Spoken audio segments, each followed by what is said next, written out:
इस सभा में बैठे सभी साथी मित्र अभिभावक माताएं बहनों का हार्दिक अभिनंदन। जय भीम जय भीम। आप सब काफी समय से बाबा साहब के जीवनी के और उनके किए हुए कार्यों के बारे में आप सब सुन रहे हैं और बाबा साहब के ऊपर कुछ कहना या उनके बारे में बताना एक सूर्य को दीपक दिखाने के बराबर। आप सब जानते हैं यहाँ जितने लोग बैठे हुए हैं सभी पढ़े लिखे बुद्धिमान बैठे हुए हैं, सब लोग बाबा साहब को पढ़े हैं और बाबा साहब को जानते हैं, तब यहाँ इस पंडाल में उपस्थित है। काफी देर से आप सब सुन रहे हैं, कुछ बातें आती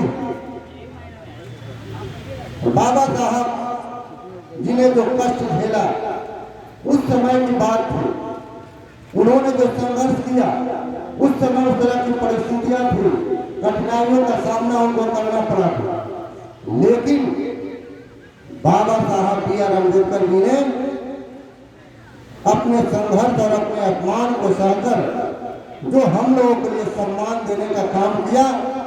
आज हम खुद बाबा साहब को साल में एक बार जन्मदिन के अवसर पर और एक बार पुण्यतिथि के अवसर पर याद करते हैं, लेकिन उसके बीच में बाबा साहब के बनाए हुए संविधान पर, बाबा साहब के बनाए लिखे हुए कानून के आधार पर आज हम अगर अच्छा कपड़ा पहन कर इस मंच पे बोल रहे हैं या भाषण दे रहे हैं और इस अगली कतार में बैठे हुए लोग हैं, वे लोग भी बाबा साहब के कृतियों को भूल जाते हैं और अपने ही समाज का शोषण करते हैं। साथियों, आज मंच से भी और नीचे भी रोज चर्चाएं होती, मनुस्मृति की बात होती। मैं किसी का कटार का विरोध नहीं कर रहा, लेकिन आज मैं पूछता हूं लोगों से कि आज तो मनुस्मृति नहीं है, आज मनुस्मृति का कोई कानून कहीं लागू नहीं है, लेकिन फिर भी आज हम पिछड़े हुए, हमारा समाज पिछड़ा हुआ है। इसलिए हमको मनुस्मृति की तरफ नहीं जाना है। आज स्कूल में भेदभाव नहीं है, सबको समान शिक्षा मिलता है, लेकिन हम उसका उपयोग नहीं करते हैं, हम अच्छी शिक्षा ग्रहण नहीं करते हैं, अच्छा तालीम नहीं लेते और दोष और दूसरे पर लगाते हैं। साथियों, आज किसी पर दोषारोपण करने की जरूरत नहीं है। हमको शिक्षा का अधिकार मिला है, हमारे बच्चों को शिक्षा का अधिकार मिला है, हमको अपने बच्चों को शिक्षित बनाना है। बाबा साहब ने लिखा और कहा भी है कि गरीबी से निकलने का एक ही रास्ता है शिक्षा। जितना आप पढ़ोगे, आप अपने बच्चों को पढ़ाएंगे, उतना ही गरीबी से निकलने का आपको रास्ता प्रस्तुत होता जाएगा। इसलिए आज इस मंच के माध्यम से सभी साथियों को, अभिभावकों को मैं बताना चाहता हूँ कि आप अपने बच्चों को पढ़ाते हैं, अपने बच्चों को शिक्षा देते हैं, उसी तरह आप अपने अड़ोस पड़ोस के बच्चों को भी आप प्रेरित करिए कि स्कूल जाए और शिक्षा ग्रहण करें, समाज और परिवार को भी लेकर चलने का काम करिए। साथियों, तब साहब को अच्छी श्रद्धांजलि होगी और उनका अनुसरण हम करते हैं। आज देखते हैं रास्ते में भी आ रहा था, बड़ी सौभाग्य की बात है, लोग जगह है, अपने लोग जगह हैं, जगह जगह पर बाबा साहब को नमन भी कर रहे हैं, जुलूस निकाल रहे हैं और लोगों को जगा रहे हैं कि हमारे बाबा साहब हमारे पूर्वज थे, हमारे लिए संघर्ष किया और हमारे लिए बहुत कुछ किए, लेकिन हमको भी उसमें सुधार लाने की जरूरत है। उसमें कुछ साथी ऐसे भी थे, मन से नहीं करना चाहिए, लेकिन हम सब परिवार के लोग हैं, कुछ गलत कार्य कर रहे हैं, ऐसा नहीं होना चाहिए। तो गलत काम क्यों कर रहे थे कि आजकल आप जानते हैं कि जिसके लिए हम सब लोग विरोध किए, बाबा साहब ने उसका विरोध किया था, वो मद्यपान भी कुछ लोग ले रहे हैं अपने समाज के लोग, तो उससे भी अपने समाज के लोगों को, जो पढ़े लिखे लोग हैं, उस पर रोक लगाने की जरूरत है, उनको शिक्षा देने की जरूरत है, उनको बताने की जरूरत है कि ये चीज गलत है, ये नहीं पीना चाहिए।